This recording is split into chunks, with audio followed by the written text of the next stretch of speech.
முதல் வாசகம். இறைவாக்கினர் ஏசாயா நூலிலிருந்து வாசகம். அதிகாரம் 55. இறைவசனங்கள் 10-11 முடிய. மழையும் பனியும் வானத்திலிருந்து இறங்கி வருகின்றன. அவை நிலத்தை நனைத்து முளை அரும்பி வளரச் செய்து, விதைப்பவனுக்கு விதையையும் உண்பவனுக்கு உணவையும் கொடுக்காமல் அங்கு திரும்பிச் செல்வதில்லை.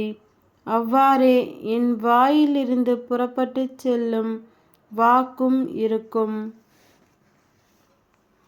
அது என் விருப்பத்தை செயல்படுத்தி, எதற்காக நான் அதை அனுப்பினேனோ அதை வெற்றிகரமாக நிறைவேற்றாமல் வெறுமையாய் என்னிடம் திரும்பி வருவதில்லை.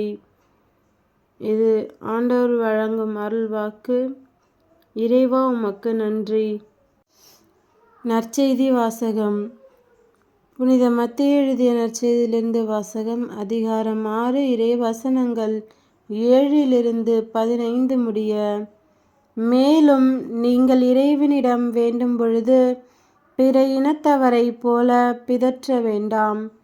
மிகுதியான சொற்களை அடுக்கிக் கொண்டே போவதால் தங்கள் வேண்டுதல் கேட்கப்படும் என அவர்கள் நினைக்கிறார்கள்.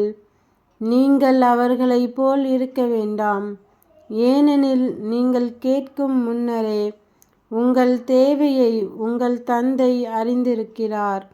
ஆகவே நீங்கள் இவ்வாறு இறைவனிடம் வேண்டுங்கள். விண்ணுலகில் இருக்கிற எங்கள் தந்தையே, உமது பெயர் தூயதென போற்றப் பெறுக. உமது ஆட்சி வருக. உமது திருவுளம் விண்ணுலகில் நிறைவேறுவது போல மண்ணுலகிலும் நிறைவேறுக. இன்று தேவையான உணவை எங்களுக்கு தாரும்.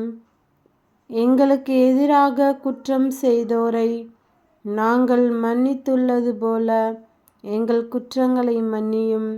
எங்களை சோதனைக்கு உட்படுத்தாதேயும். தீயோனிடமிருந்து எங்களை விடுவியும். ஆட்சியும் வல்லமையும் மாட்சியும் என்றென்றும் உமக்கே. ஆமேன். மற்ற மனிதர் செய்யும் குற்றங்களை நீங்கள் மன்னிப்பீர்களேயானால் உங்கள் விண்ணக தந்தையும் உங்களை மன்னிப்பார். மற்ற மனிதரை நீங்கள் மன்னிக்காவிடில் உங்கள் தந்தையும் உங்கள் குற்றங்களை மன்னிக்க மாட்டார். இது கிறிஸ்துவின் நற்செய்தி. கிறிஸ்துவே, உமக்கு புகழ்.